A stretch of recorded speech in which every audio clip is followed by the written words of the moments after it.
Coming up this morning, severe storms tore through the state Sunday, leaving behind devastating damage. And President Trump holds a 100th day rally, skipping the traditional correspondence dinner. Those stories and more. Your first half hour of Sunrise starts now. You're watching Sunrise on WCBI.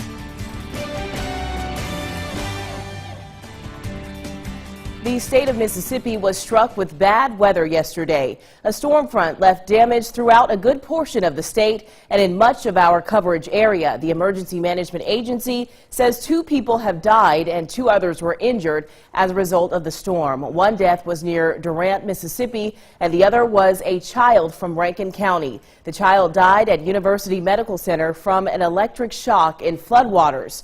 There was one other injury in Rankin County and another in Prentiss County involving a man being struck by lightning near his home. The majority of the damage in Lowndes County took place on West Mill Road and Phillips Hill Road.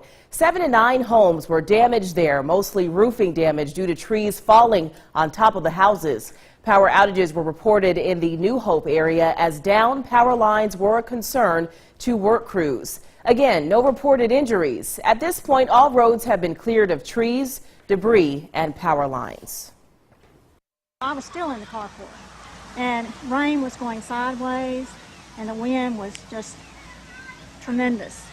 And I was fumbling for my key to try to get in the house, and I thought it was going to blow me away. Lowndes County government does not remove debris from private property. If they have debris on the property, they can bring it to the road. I will be working with the road department to maybe set up a day that they will come out and pick up anything from the curbside. The National Weather Service will determine whether high winds or a tornado caused the damage. Residents in Webster County experienced power outages all throughout yesterday. This is because several different power lines were knocked down in the Walthall area. These pictures are from the Walthall Fire Department's Facebook page. They say most of the damage there was around Catarata and Alva Road. Crews were out there working on the lines and ask residents to be patient as they clear the area. Calhoun County also took a brunt end of the storm. As WCBI's Allie Martin reports, high winds there caused power outages, destroyed buildings, and even damaged farm equipment. Kenny Pryor and his family had been keeping a close eye on the weather all morning. We saw where it was coming pretty close to Duck Hill and Winona back up this way, and I told him, I said, let's go out to my mother and daddy's house. Let's go out to the other house and stay. Pryor, his wife, and one of their daughters left their mobile home and took refuge in his parents' old house. Once the storm had passed, Pryor surveyed the damage. It tore the roof completely off our house, and it blew one of my double carports away. And but we're fortunate the good Lord's still with us, took care of us, and main thing is, you know, we're all safe and sound. A generator provides power at the home Pryor and his wife will stay in until repairs are made on their mobile home. Across from Pryor's property, the Denton farm took a wallop. 2 trailers were overturned, and the roof and siding of a shed for large farm equipment was hundreds of yards away. The steel beams twisted and mangled. Now I'm standing here where the root of this tree used to be. You can see it was uprooted when the winds came through. And experts will use evidence like this to determine if it was straight-line winds or a tornado that blew through Denton town. From what I've seen, it would appear that we've had both. We've had straight-line wind events and we've had rotation, judging by what I've seen today. Calhoun County Emergency Management Agency Director Renae Skinner spent the day assessing damage. Luckily, no injuries were reported, but downed trees and limbs meant electricity was out for many across the area. Skinner encourages people to be patient as crews work hard to restore power. In Calhoun County, Allie Martin, WCBI News. Skinner says crews will help put tarps on roofs of damaged buildings. Cleanup will begin in the next few days. It is time to get the latest on our forecast. Here is meteorologist Alex Puckett. Alex, good morning. Good morning to you, and thankfully all of that nasty weather is now off to our east. We're going to stay cool and sunny today and a bit breezy as well. Winds could gust to 30 miles an hour at times. We're going to keep the rain out of the forecast until we get into Wednesday evening and Thursday, but once we get towards the weekend and Market Street Festival, things are looking nice and cool. So here's what we're dealing with today on our Alpha Insurance Skycam network. We're starting to see those clearing skies there. Still awaiting sunrise here in northeast Mississippi, but once we get it, we should get a good bit of sunshine throughout the rest of the day. Most of us in the 50s this morning, 55 in the Friendly City, 54 in Starkville, 52 in Louisville, 54 in West Point, 56 in Amory, 59 in both Tupelo and in Corinth. So as we go through the rest of the day today, we'll be in the low 60s by 9 a.m., low 70s as you take your lunch break, and topping out in the mid 70s once we get into the afternoon. Again, a bit breezy at times with those winds gusting up to 30 miles an hour once we get into the afternoon. Renee? All right, I'm sure many of us will love to embrace that sunshine. More on Alex Puckett's forecast coming up after this break, but first, a plane lands safely after disappearing from the radar. Those stories and more after this break.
We're back. The time now is 4:38. A Starkville family is mourning the death of a young girl. Family members confirmed to WCBI that 12-year-old Mariah Isaacs passed away Friday night. She was a student at Armstrong Middle School. A spokesman with the Oktibbeha County Sheriff's Department says deputies responded to the child's home on Lindsay Lane around 9:30 last night. They do not suspect foul play. Deputy Oktibbeha County Coroner Billy Miller tells WCBI that Isaac's body has been sent to Pearl for an autopsy. A candlelight vigil will be held on Monday at 7 o'clock at Moncrief Park in Starkville. A plane landed safely after falling off the radar when it experienced mechanical issues, early Saturday morning. Webster County EMA Director Barry Rushing says the county called off a search and rescue later in the day after a plane reportedly disappeared off the radar when it was flying over Alva Road in Webster County. The plane allegedly left from Alexandria, Louisiana, and was flying to Grenada when it experienced mechanical issues. Crews initially thought the plane went down, but Rushing says the plane was able to turn around and successfully landed back in Alexandria. The Oktibbeha County Sheriff's Department teamed up with the City of Starkville's Police Department to take prescription drugs off the street. Their efforts are a part of the DEA's National Prescription Drug Take Back Day. Saturday at 2 locations in Starkville, the 2 law enforcement agencies sponsored and manned boxes. Residents were allowed to anonymously dispose of any medication at Val's Marketplace on Highway 12 or at the entrance of the Sheriff's Office on D.L. Connor Drive. Officers say the goal of the take-back is to safely remove controlled substances from medicine cabinets before they find their way onto the streets. The turnout's been really good. We got several large boxes full of prescription drugs that need to be destroyed. Gotcha. You got a pair of scissors? After the drugs are turned in, they are boxed and sealed and then sent to the DEA for proper disposal. It is time now to get the latest on our forecast. Before we head to break, here is Alex with more. Alex? We had a lot of storm damage across our area. These pictures coming in from Calhoun County yesterday. Trees down, even some damage to some small buildings. We have details on what you can expect over the next 7 days. Thankfully, nothing like what's behind me in the forecast. Don't go anywhere. More Sunrise coming up after this.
Welcome back to Sunrise. It is 4:42. On his 100th day of office, President Trump skips out on a White House tradition. The move makes him the first president in decades to snub the White House Correspondents' Dinner. Steve Nance reports. Instead of attending the black tie event, President Donald Trump held a campaign-style rally in Pennsylvania, one of the states he wasn't expected to win in November. He threw plenty of shade on the dinner he passed on. A large group of Hollywood actors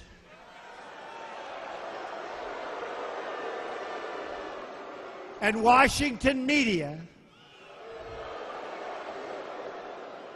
are consoling each other in a hotel ballroom in our nation's capital right now. President Trump used his event to rate the media's first 100 days covering his presidency. If the media's job is to be honest and tell the truth, then I think we would all agree the media deserves a very, very big, fat, failing grade. Back in Washington, the media, celebrities, and dignitaries walked the red carpet for the dinner hosted by Daily Show senior correspondent Hassan Minhaj. Unsurprisingly, the president was a topic of conversation. The leader of our country is not here. And that's because he lives in Moscow. As for the other guy, I think he's in Pennsylvania because he can't take a joke. You guys have to be more perfect now more than ever. Because you are how the president gets his news. The last time Trump attended the White House Correspondents' Dinner was in 2011, when he was the butt of jokes by comedian Seth Meyers and President Obama himself. Some might argue the ribbing spurred him to run for president. Earlier Saturday, protesters backing action on climate change used the milestone day to march in Washington.